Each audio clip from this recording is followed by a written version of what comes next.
Ladies and gentlemen, we're expecting some moderate turbulence. Please remain seated and enjoy the show. Hello. And welcome to Moderate Turbulence. I'm Jeremie. I'm Adele. Hello, Adele. Hi, Jeremie. How are you? Good. How's How are Roxy? you? I'm good. How's Roxy doing? She's good. She's good. She's very crusty looking because she's been chewing on her like rawhide chewy thing. So, Yeah. But she's still here. As soon as we sat down to record, she sauntered over because she always wants to be included. She knows where she's supposed to be right now, right? Good girl, Roxy. Good girl. So, how we doing? What's new? I don't think anything is new. We're still in Vancouver, still training.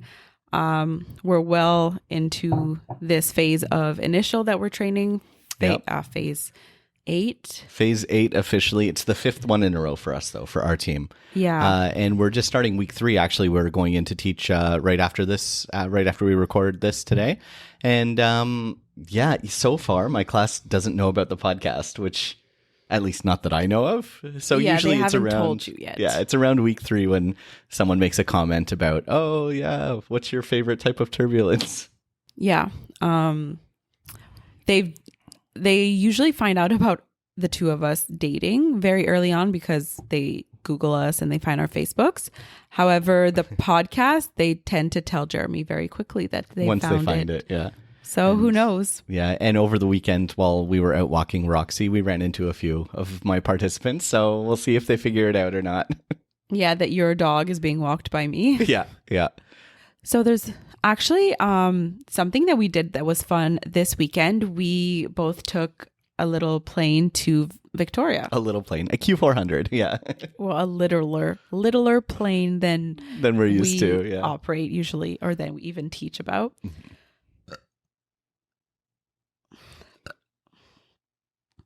So my dad was in town. Well, he's still in town, but that was a day that coincided with our schedules. So I was able to visit with my dad, my uncle, and my aunt out in Victoria. We had a lovely day. Went to this town called Sydney or Sydney by the Sea. Yeah, it's really close to the airport in, the Victoria airport. Yeah. Yeah. So we had a lovely lunch, walked around. It was a beautiful day. Just had a lovely time. And it was different to be on a smaller plane. Sort of the same airline, but not really. So we don't operate these planes it's ourselves. The regional portion of our airline, and 11-minute flight from Vancouver to Victoria, which is just a quick little hop. We went to 5,000 feet on the way there and 4,000 feet on the way home, or something like that. Yeah, but you might wonder, why did we fly? You know, we have a car here and things like that. We definitely looked into driving because then we could have maybe stayed overnight, brought Roxy, things like that. However, we didn't realize how crazy expensive the ferry is. I know, Roxy, I know. She wasn't a fan of the price of the ferry. Yeah. You said it was $200 one way? Yeah, something like that. For 2 people and a car, it was upwards of that. And the horror stories we heard of people waiting 2 to 3 hours with your car just to get on a ferry was like a whole other portion of it all. Yes. And then, of course, it would be a 3-hour drive ordeal to get to Victoria. So what we did was the simplest thing ever. We got to the airport, boarded our flight within 20 minutes-ish. Then the very short flight, maximum 15 minutes in the air, get to Victoria, visited, and then same thing coming back. We were able to get on an earlier flight that we originally planned on, and it just worked out perfectly. Got back to Vancouver and then exited right away. Like, we spent less than an hour in the airport in total, on that day, which was perfect. Yeah. We even saw Michelle, so shout out to Michelle because she was working. Yep. And so that was like our little weekend getaway. Of course, we didn't get away from aviation, and then we even had lunch in front of the Aviation Museum. Just in Sydney there. Yeah, right by the airport. Was it in Sydney at that point? I think it's still considered Sydney. I'm not 100%. What was the restaurant called? Mary's Blue Moon Cafe. Yeah, it was excellent. The food was great. It was quite good, and we sat outside. It was wonderful. We didn't go to the aviation museum, but we were right in front. Yeah. So we saw it. So that was our little weekend, and now we'll get into today's episode. All right. So what's our plan for today? Today's podcast. I don't know, Jeremy. What is it? Today we're going to talk about the history of flight attendants. I think that'd be kind of a fun one. Interesting. Yeah. We haven't done an episode like that, which is kind of odd because it sounds very fitting. Yeah, definitely. So I did some research and I wrote a little script here. So we're going to follow that and chime in whenever you want with if you have any questions or things like that. All right, let's do it. All right. So the first line I wrote here is, today we're going to talk about the history of the flight attendant. So we'll discuss the origin of the role, what prompted various titles, the truth behind the first flight attendants being nurses, and more. So long before air travel, people would travel long distances by boat. Exactly, by boat. It was here where the first stewards on a moving vehicle gained their title. Stewards aboard ships were responsible for dining arrangements and generally taking care of passengers. As naval travel grew, so did the roles and responsibilities of the stewards. And then we now had a head steward, which was also called a purser. So next, after travel by boat, the best way to get to travel long distances on land was by train. So on board, we would find stewards in charge of various parts of the train, including in dining cars, sleeping cars, lounge cars. And again, responsibilities included everything from checking tickets, assisting passengers with boarding, upkeep of the cleanliness of the train cars, and of course, service of food and beverages. So far, so good? Mm-hmm. So the first ever position of a flight attendant belonged to a German man named Heinrich Kubis. Kubis. Am I pronouncing that okay? Kubis, yeah. Kubis. This was in 1912. So Kubis worked as the attendant who would tend to the 20-passenger airship, the LZ-10 Schwaben, often cited as the first commercially successful passenger airship.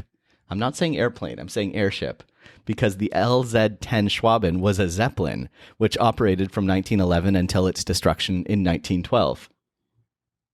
You're looking at me weird. Well, I'm just looking at you. It was a Zeppelin, so essentially like a blimp, but that's actually a way that passengers traveled way back in the day.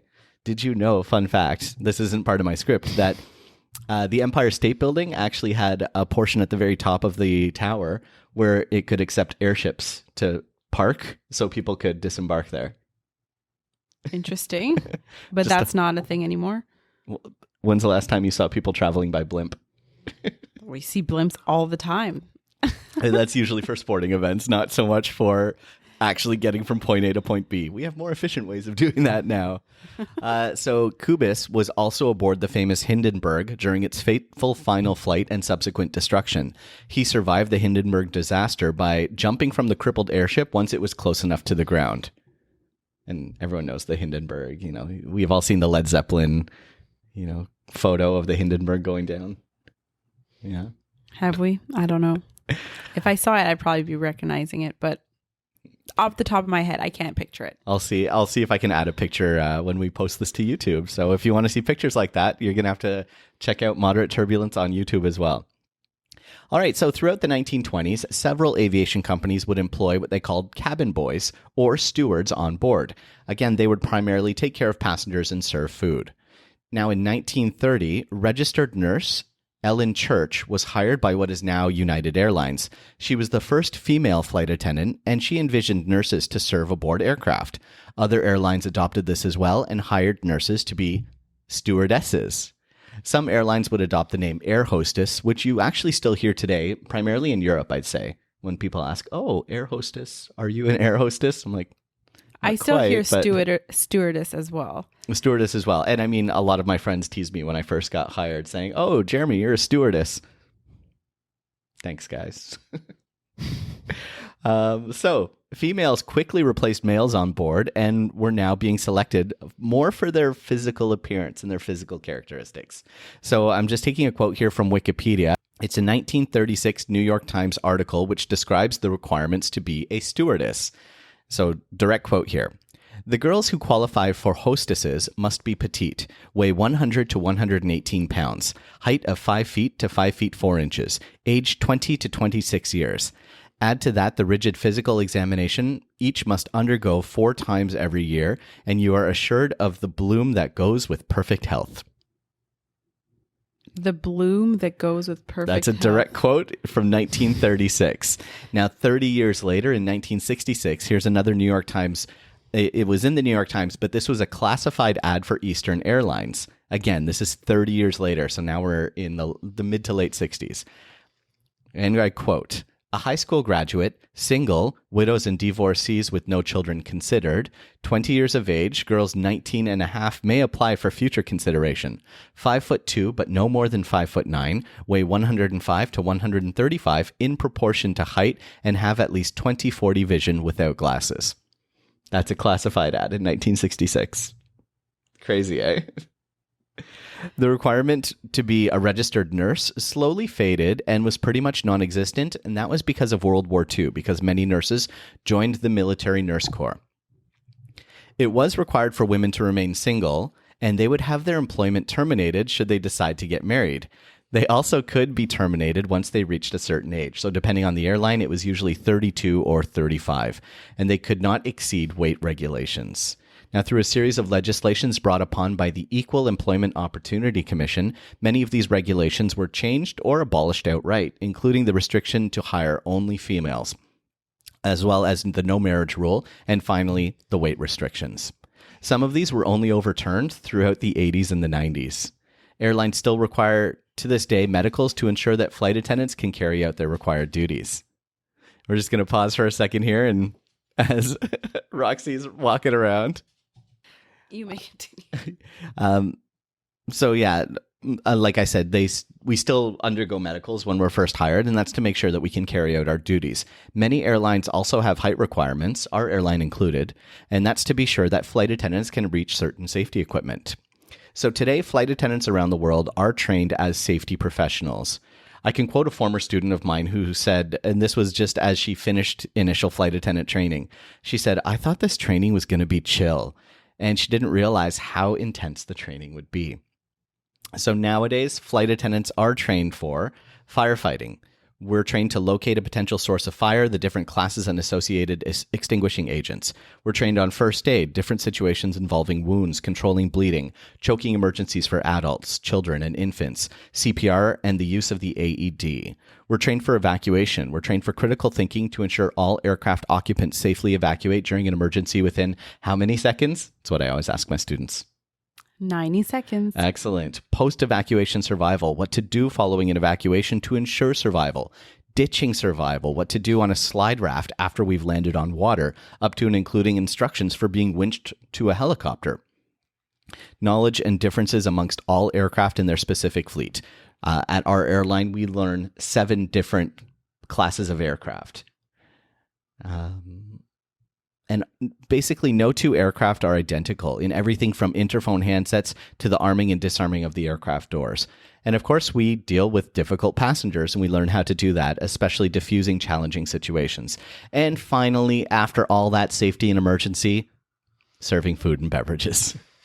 General customer service. So the role of the flight attendant has evolved from what used to be stewards on naval ships, to trains, to blimps, to now aircraft and what we see aboard here. Who knows what the future of the flight attendant will hold? Wow, that's very interesting. I knew some of that, but yeah, I didn't know the exact origin of our profession. So that's really interesting. And I'm sad I didn't know that before, we should have done this episode way earlier, but now we know. Now we know.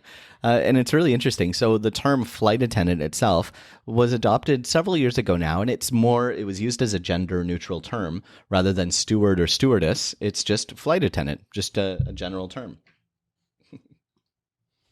And that's, I think, the most popular term around the world nowadays for our profession. Yeah, because I also feel sometimes people get offended if they're called an air hostess or a stewardess.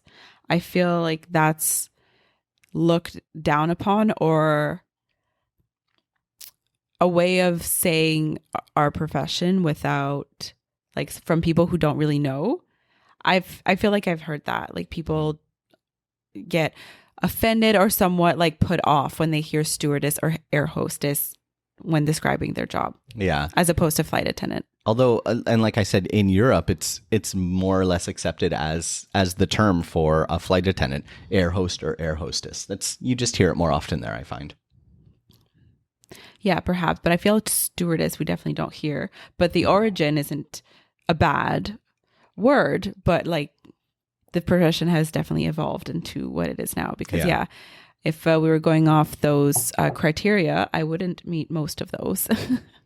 Me either. Well, when I was hired, I did, but that was 80-something pounds ago. When I was hired, I mean, I'm still not married. I still don't have kids.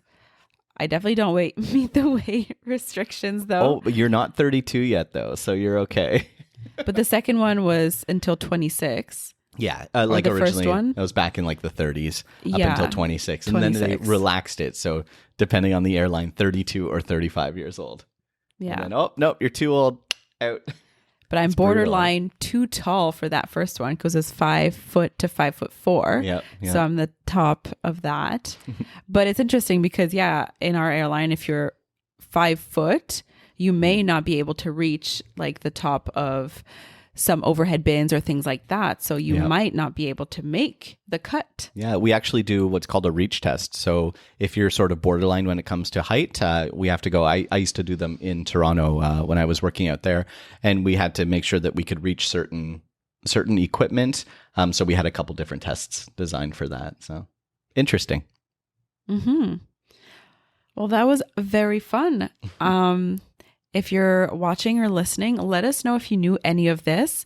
If you had an idea of where even the word comes from or the evolution of our job.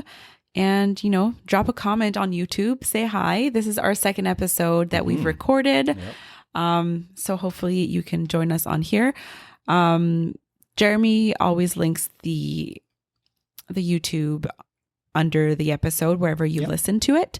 And then make sure you subscribe and share because that's how we can grow this podcast. Yeah. And if you're traveling right now, always make sure you're nice to your flight attendants because they might have to save your butt one day. Thanks everybody for listening. Goodbye. Bye. Oh, good girl. Okay. Thanks for listening. Don't forget to rate and review wherever you listen to podcasts. We have new episodes every Wednesday. Don't forget to follow us on social media at Moderate Turbulence on Instagram, at Mod Turbulence on Twitter, and follow us individually on Instagram at HuffyJ and at La Delvie. Thank you.